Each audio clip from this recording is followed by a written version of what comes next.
அர்த்தம், தர்மம், இச்சா, மோட்சம். இந்த இடையில இருக்கக்கூடிய இந்த வாழ்நாளில் யார் யாருக்கு என்னென்ன பண்ணணும், எப்படி எப்படி வாழணும், நமக்கு தாய் தந்தைகளுக்கு என்ன கடமை பண்ணணும், ஒரு பொண் தன்னுடைய கணவன்கிட்ட எப்படி நடந்துக்கணும், தன்னுடைய கணவன்கிட்ட மனைவிட்ட எப்படி நடந்துக்கணும், தன் குழந்தைகளை எப்படி, இதெல்லாம் எக்கச்சக்கமான தர்மம். இதெல்லாம் பல கையாளுறது தான் தர்மம்னு பேர். அல்லாமல் தர்மம்ன்றது ஒன்றும் தனியாக கிடைக்க போகிறதில்ல. நம்ம செய்யக்கூடிய செயல், நல்ல செயல்களை செய்கிறதுக்கு தர்மம்னு பேர். இது நம்ம முன்னோர்கள் நம்ம பரம்பரையாக கையாளிட்டு வாழ்ந்ததை அப்படியே நாம் பின்பற்றணும்னு நம்ம சொல்லலை. நல்லதை எடுத்துடலாம், புதுசாக ஏதாவது நமக்கு நல்லதுன்னு தெரிஞ்சால் அதையும் பண்ணிடலாம். அதெல்லாம் தப்பு ஒன்றும் கிடையாது. நம்ம ஒன்றும் அடிமையாக வாழணும்னு நான் சொல்லலை. அன்றைக்கி எல்லாருக்கும் தான தர்மம் போட்டாங்க, கோவிலில் கஞ்சி விட்டாங்க, கோவிலில் தானம் கஞ்சி தர்மம்னு பண்ணாங்க. இன்றைக்கி கோவிலில் சாப்பாடை போடுறோம். ஏன் மாற்றிடலையா? இதே மாதிரி மாற்றிடலாம். இப்போ நமக்கு தேவை வசதிக்கு தகுந்த மாதிரி தர்மங்களையும் மாற்றி, ஆனால் தர்ம நிலையிலிருந்து மாறக்கூடாது.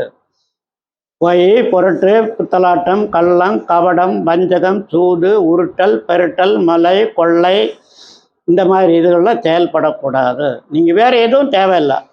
நீங்கள் டெய்லி இறைவனை நினைச்சு உபவாசம் இருக்கணும்னு தேவையில்லை. நீங்கள் தாடி வளர்த்து சன்னியாசியாக போகணும்னு நான் சொல்லலை. எந்த சாமியாவது எல்லாரையும் சன்னியாசியாக போகணுன்னு சொல்லியிருக்காரா? எந்த சாமியாரையும் எல்லாரையும் சன்னியாசியாக போகணுன்னு சொன்னாரா? சிவபெருமான் என்னதுக்கு நீ இன்றி நான் இல்லைன்னு சொல்கிறாரு.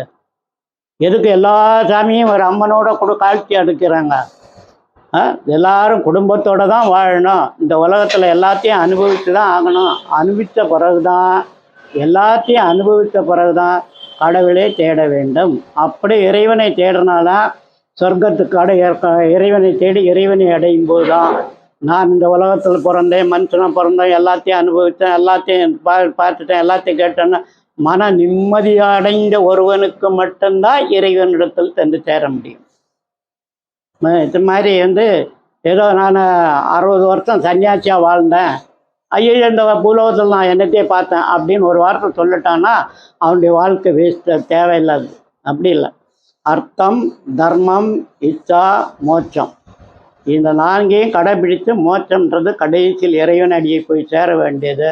அதுதான் ஒரு மனுஷனுடைய செயல். அதுக்காக தான் இந்த பூமியில் மனுஷனை இறைவன் படைத்திருக்காரு. அத்தனையும் அனுபவித்து தெரிஞ்சிட்டு வான்னு சொல்லி தான் இந்த பூலோகத்தில் இந்த உயிரினங்களே அனுப்பியிருக்கு.